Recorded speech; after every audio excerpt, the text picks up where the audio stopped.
never made it, but I know what it takes. I'm motivated by a mix of emotion. Got my statement, and I'm reading it slow so I can understand it fully. Appreciate my standing, go out of this world and right on time. Oh, never in my life have I seen the sky light up like this. I'm far away from Earth and I wanna know if you exist. Mission control, do you read me? Send me my coordinates lately. Mission control, am I drifting? Tie me to someone who will love me, yeah. Wait, I think I'll last a bit longer. Find another Welcome everyone. Welcome everyone. Welcome everyone to another Ref Brandon and the Todd Family YouTube video. Wherever you are, whatever you may be doing, thank you so much for making Ref Brandon and the Todd Family a part of your day. We always greatly appreciate it. I want to start out today's video by giving you another reminder, which I gave one in yesterday's video. And if you have not watched yesterday's video, that was this week's top 10 countdown, I encourage you to go do it. I had a lot of fun doing it, and hopefully when you watch it, you will enjoy it as much as I enjoyed doing it. But in yesterday's video, I told everybody that I was going to be on my man Jay Jacobs' podcast again today. So I want to go ahead and remind everybody again that I'll be on Jay Jacobs' podcast coming up later on today. And if you have not listened to me being on with him 1 week ago today, last Thursday, I encourage you to go to wherever you get your podcast from and download his podcast, because he's a lot of fun. He is a person that does podcast about anything and everything. Last Thursday, we talked wrestling. Today, we might talk wrestling. We might talk football. We might talk baseball. You just never know. So I encourage you to go download his podcast. And if I did not send you a link to my interview with him last Thursday, please get on Facebook if you follow me on Facebook and let me know so that I can send it to you. But today, we're going to be talking some college football. First, I'll give a quick recap from the new college football playoff poll that came out Tuesday night. Top 5, nothing changed. 6 through 10 is where all the changes are because of Oregon being number 6 and losing last week. So LSU goes up to number 6. USC goes up to number 7. Alabama is now number 8.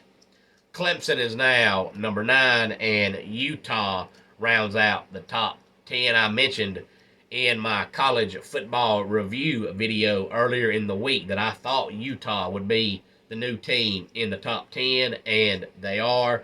I wasn't sure. It's just Utah's one of those teams that's actually going to benefit when the college football playoff field expands, because every year from about the middle of October on, Utah's the best team in football.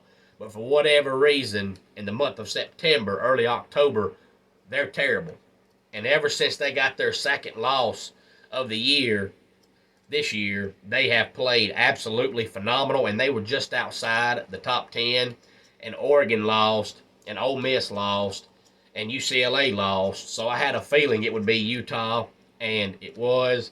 But believe it or not, I've actually heard more and more people that are agreeing with me that Tennessee has no business being in the 14 playoff, because not only are they not going to win their conference, they're not even going to win their division. So I thought when I said that last week when I was talking about the playoff poll, I would be out on a limb and be the only one thinking that, but I've actually heard more and more people saying that. Now, when the playoff field expands to 12 teams, it's going to be like the NFL having wild card teams. There's going to be nothing wrong with getting a playoff spot without winning your conference or your division. But right now, when you've only got 4 teams going to the playoffs, you can find somebody more deserving than a team who can't even win not only their conference but their own division. And USC is probably the team that most people want to see lose, because USC is just like Alabama, just like Ohio State. They're one of those name recognition, logo, franchise top teams that everybody knows all about. So if you're a longtime college football fan, you know USC, just like Alabama and just like Ohio State and just like Notre Dame back in the day, they get all the fame when they do nothing. So there's no doubt in my mind, if USC finishes 11-1 in the regular season and then goes on to win the Pac-12, they will get that 4th playoff spot. And it won't be close. That's who will get it. But now if USC loses again, then it could be anybody. But if USC runs the table and then wins the Pac-12 championship, they will be the number 4 seed in the playoffs. Of course, we've already had a lot of college football this week. We had games Tuesday night. We had games last night. We've got games tonight, but they're not any good. And we've got games tomorrow night, but they're not any good. So let's talk about the Saturday games. Me and a friend of mine at work last week were talking about the schedule for this week, and I told him that this is actually the week to where if the Pac-12 wants people to watch their games and wants to be recognized, this is the week that they have their chance to be recognized, because there's just not a lot of good quality games this week.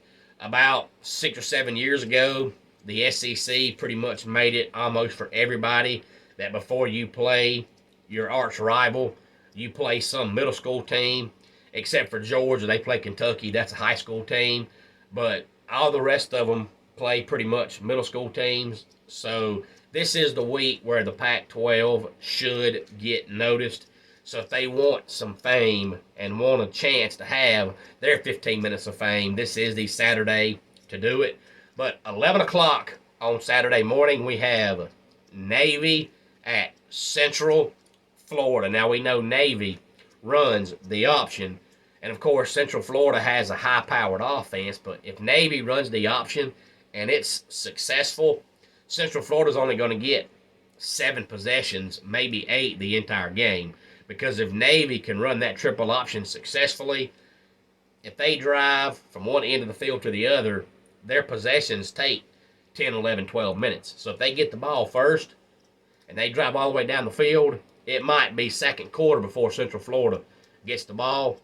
And then at noon on Saturday, we have Illinois at Michigan. Of course, Illinois got off to a 7-1 start, but they've lost their last 2 games. So it looked like they had their half of the Big Ten under control, but after losing 2 straight games, they may end up not winning their half of the Big Ten. So they're definitely going to want to get back on the winning side when they play Michigan on Saturday. And then we have TCU at Baylor on Saturday at noon. UMass at Texas A&M on Saturday at noon. The only reason I bring that game up is because of the fact Texas A&M's terrible. But how funny would it be if they lost to UMass? It's one thing to be terrible, but if you lose to UMass, you're an absolute joke. And I saw earlier this week that Texas A&M opened the season, of course, in the preseason poll, ranked number 6. And I believe it said they're the first team ever to open the season ranked number 6 and not even go to a bowl game.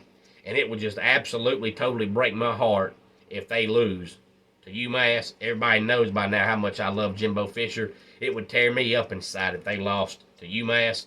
Then we also have UConn at Army at noon on Saturday. And speaking of teams that have done a complete 360 like Texas A&M went the wrong way.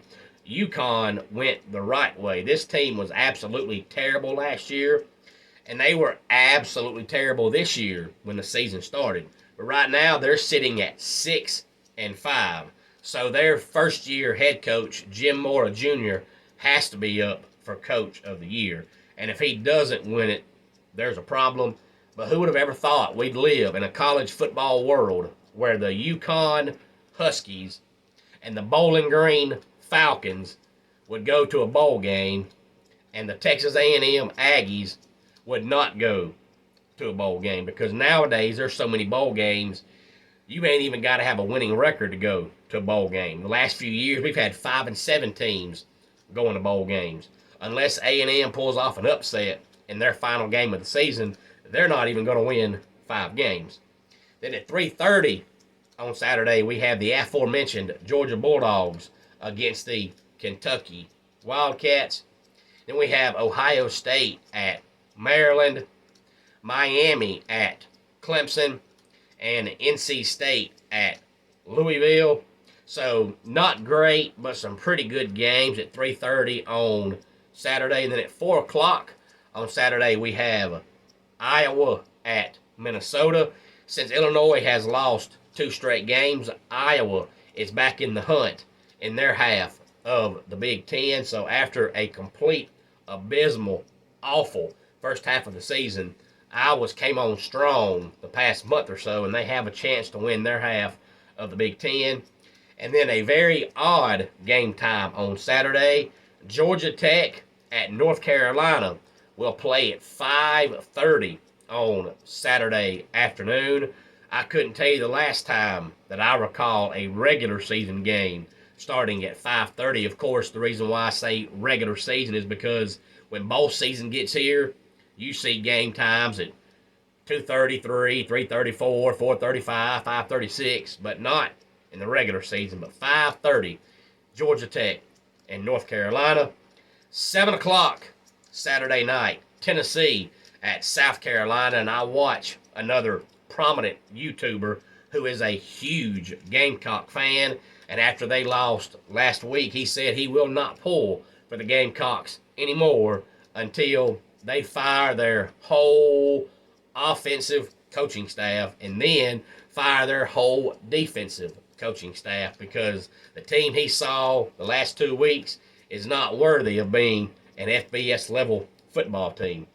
8 o'clock Saturday night is USC at UCLA, and of course, as I said earlier, we're all hoping that USC loses that game, because if they win out, they will be the number 4 seed in the playoffs, and nobody likes USC except USC fans. USC's one of those teams where nobody is neutral on liking them. You either like them or you don't.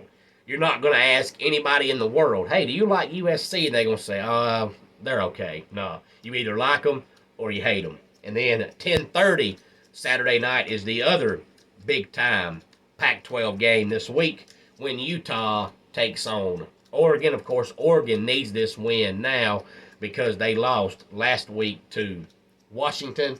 So they need this win pretty bad now. But it's going to be tough because Utah's been playing really good recently. So that's all the big-time games coming up on Saturday. Any thoughts on it? Please feel free to let me know. Any thoughts on the new playoff poll? Please feel free to let me know.